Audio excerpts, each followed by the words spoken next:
વડોદરાના વાઘોડિયા રોડ નવજીવન આવાસ યોજનાના મકાનો જર્જરિત થતાં રહીશોની ચિંતા વધી ગઈ છે। 10-15 વર્ષ અગાઉ નવા બની લોકાર્પિત થયેલા ઘરોની સિમેન્ટ કોન્ક્રીટની છત અને પિલરોમાંથી કાંગરા ખરી પડતા આવાસો જોખમી બન્યા છે। આવાસ યોજના અંતર્ગત કોન્ટ્રાક્ટર દ્વારા વર્ષ 2005-6માં 352 મકાનો ગરીબો માટે બનાવવાનો પ્રોજેક્ટ હાથ ધરાયો હતો। આ પ્રોજેક્ટ વર્ષ 2008માં પૂર્ણ થઈ જતાં લોકો ઉત્સાહ અને ઉજ્જવળ ભવિષ્યના સપનાઓ સાથે રહેવા આવ્યા હતા, પરંતુ તેમના સપનાઓ ઠગારા નીકળ્યા હતા। માત્ર 2 જ વર્ષમાં મકાનો ખસ્તાહાલ જેવી સ્થિતિમાં આવી ગયા હતા। છતાં રહીશો જેમ તેમ કરીને રહ્યા, પરંતુ દિવસે દિવસે તેમની સ્થિતિ વધુ બગડતી ગઈ અને છેલ્લે મકાનો ખાલી કરવા ઘરોની બહાર નોટિસો લગાડવામાં આવી હતી। ગણતરીના વર્ષોમાં મકાનો જર્જરિત થઈ ગયા છે। કરોડો રૂપિયાનો આ પ્રોજેક્ટ હતો, પરંતુ કોન્ટ્રાક્ટરની હલકી કક્ષાની કામગીરીને પગલે મકાનો જર્જરિત થઈ ગયા છે। ક્યાંક છતના પોપડા ઉખડ્યા, ક્યાંક પિલરોમાં તિરાડ પડી તો ક્યાંક લોકોને ચોંકાવી નાખે તેમ ઘરમાં જ પતરા માળવા પડ્યા હતા। સૌથી મહત્વની વાત સ્ટ્રક્ચર સ્ટેબિલિટી રિપોર્ટ જેને તૈયાર કર્યો, ઉપરાંત બિલ્ડિંગની ઇન્સ્પેક્શન કરનાર એજન્સીઓની કામગીરી સામે પણ સવાલો ઊભા થયા છે કે કેવા રિપોર્ટ તૈયાર કર્યા છે। ગરીબોના આવાસો બનાવવામાં માલેતુજારોની મલાઈ મળે છે અને અહીં લોકો જીવના જોખમે રહેવા મજબૂર બન્યા છે।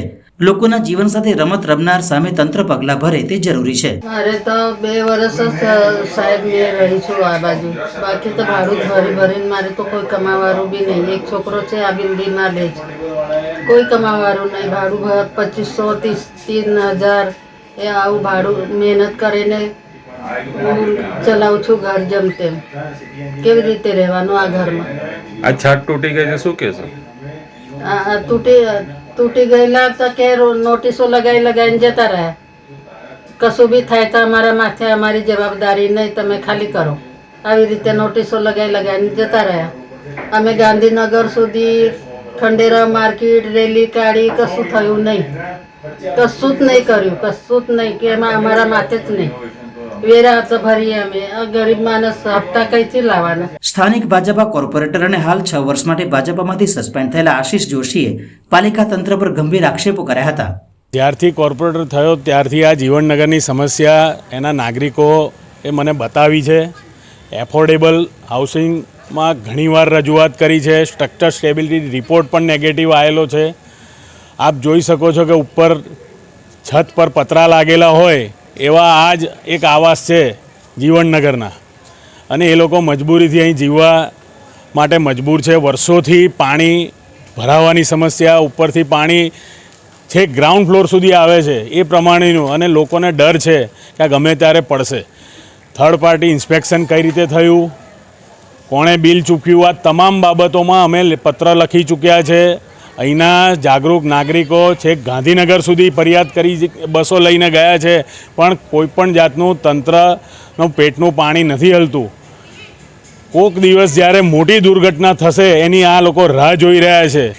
આ તંત્ર ગમે તે રીતે કોઈને નિષ્કાળજીથી મારવા માગે છે। આ શહેરની અંદર સ્માર્ટ સિટીમાં તમે જુઓ તો ડોર ટુ ડોરની ગાડીથી બાળકો કચડાઈને મરે છે, પૂર આવીને લોકો ડૂબીને મરે છે, બોટ ઊંધી પડવાથી મળે છે, જોય ટ્રેનની નીચે આવીને મરી જાય છે। હમણાં જ ગાજરાવાડીમાં એક બાળક કુદરતી હાજતે ગયો હતો ને સ્લેબ તૂટવાથી મરી ગયો, પણ તંત્ર કોઈપણ પ્રકારનું ધ્યાન દોરતું નથી કે આ પ્રમાણેની જે ઘટનાઓ બને છે એમાં કોઈનો કંટ્રોલ નથી।